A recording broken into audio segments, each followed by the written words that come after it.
Do you like making money? Do you like flexing on your ex? Well, you're in the right place. What is going on, everybody? It's your boy SoFly Trades here, back with the weekly Spy Watchlist.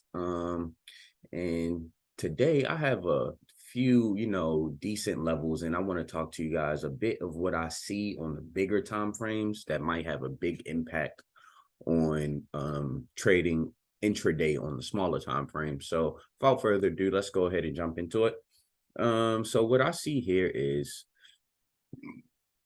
at least on the weekly, okay, we made a higher low. We made another higher low. We made a higher high right here. But here we made a lower high, which indicates if we're making higher lows but lower highs, that means we're in a consolidation period. So usually whichever way we break out after that is going to be a strong move. But I just want you guys to pay attention to these two levels I have up here. This 412.95 that it rejected last week, and this 418.31, and also this little supply zone that I have right here. Every time we get into this area, it seems like, at least in the past, we kind of sell off a little bit. So we might see some sell off this week. Let's move down to our daily time frame. Remember, I always look on our bigger time frame to find levels, and I move down to my smaller time frames to execute.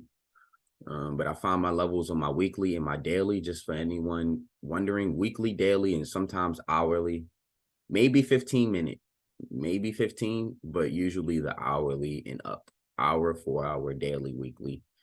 But yeah, so basically another thing I see here is this, like, what is it? It's this 405 area. I feel like 405 is somewhat of a neckline right now. So I'm going to go ahead and mark this in. Not right there. Yeah, right here seems to be good. Okay, now let's move down to our daily time frame. Boom. I just want you to see how everything like lines up. You see how I just marked my key level on my weekly, and we move down to our daily, and look, boom, spot on, spot on. We're literally in this range. We're in this 412 to 405 range. What I want to be looking for next week, hopefully, hypothetically, if we were to break through, if we break through 405 and retest it with low buying volume, just for selling volume to come back and increase, we could see a big drop. Wow. We could tank down here to 380, honestly, because at 392 to 380 area, honestly, in my opinion, we could tank down there, 390 to 390, 392, 390, or 380. And me personally, I like puts. So if puts are looking good with a better risk to reward, I might, put a little bit more risk on, as long as my probabilities are stacking and going in my favor. And also I'd have to manage my trade very well. But long story short, next week I'll probably be looking for a reject of this 412 area, or maybe somewhere up 415, somewhere up there, just for us to take back down to 412, or even 410. I might take it back down to 410, since 410 is a whole psych number. And as you can see right here, we have a little bit, let me see right here. I mean, we have 3 touches technically. No, we have 4 touches actually. It touched right here. 1, 2, 3, 4. So yeah, we have 4 touches technically. So this is another good area right here. Yep, that 410 is a whole psych number. So either way, most likely what I'll be looking for is a retest of this 410 to try to take call options, maybe, depending on price action. If price action is there with the buyers, I'll take call options. If price action is not there, I'll wait for a break. I'll wait for a break under 410 with a retest to take to the downside. It's pretty simple, but I'll also have to make sure that on SPX, if I want to take puts, make sure that we're not above a support level, or if I want to take calls, make sure we're not right under resistance. So it's really just it's basically navigating SPX to take your plays on SPY. That's basically how I do it personally. And that's how I determine my risk to reward. But let's move down to our 1 hour time frame. No, our 4 hour. Let's just see what's going on here in our 4 hour time frames. Yep, as you can see.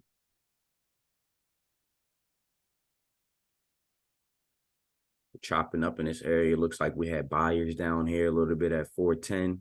So most likely what I'll be looking for is, what's the better risk to reward? A better risk to reward for me right now is a push up, since we're consolidating, and we on the bigger time frames we're consolidating, making higher lows but lower highs. Ideally I'd like to see a push up and a rejection off this 412 to take back down. First price target will be my pivot at 411, which gives me like a 1.1 to 1.5 risk to reward. And then my second price target would be 410, which would give me a 2 to 1, 2.5 to 1 risk to reward ratio. So that's ideally what I'll be looking for. If we're trading sideways come market open, usually I notice when we trade sideways at market open, I have my 21-day EMA here. If we trade sideways this whole time market open, what usually happens is we usually have a small push up that comes to touch the 21-day EMA and rejects it to the downside. So that could be a possible play that I'll be looking for. I don't know. I'll keep my eyes open. But we could also draw Fibonacci levels too. If you're not sure, this is how you draw your Fibonacci levels.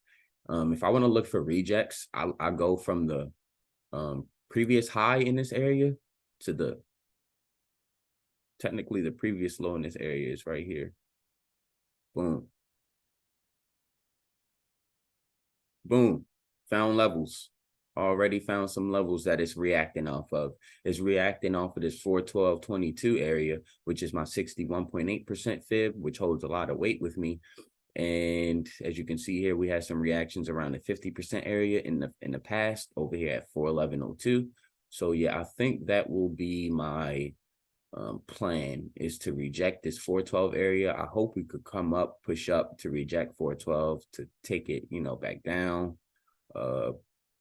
Hopefully break through 412.22 with a retest of it on lowering volume, just to continue to the downside. So I'll be playing what the market gives me. You can't go in with a set mindset. You can go in looking for things, but you can't go in saying, oh, I'll only take puts. Oh, I'll only do this. Because say if you have relative strength during the day and you try taking puts on a day with a lot of relative strength and you get completely smacked, like you just get completely smacked because number one, you're going against trend and you're trying to fight the market makers and you're trying to impose your own will on the market, which never works out. So just go with the flow. You know what I mean? Just have a plan. And, like I said, for example, I have a plan. If we come up to 412.95 and start rejecting it, I'll get in puts. So I won't do anything until we come up to 412.95. I won't take any plays down here at 411.65 or, 412.22. You have to have your plan and you have to follow your plan and execute your plan, and even if your plan doesn't work out, you followed your plan. You just have to implement rules and you have to have proper risk management in this game. But other than that, that's basically what I'll be looking for come tomorrow, next week. But I really appreciate you guys for tuning in. Make sure you guys hit that like and subscribe button and comment down below what you guys would like to see next. But I appreciate you guys for tuning in, and I'll see you guys tomorrow. Peace.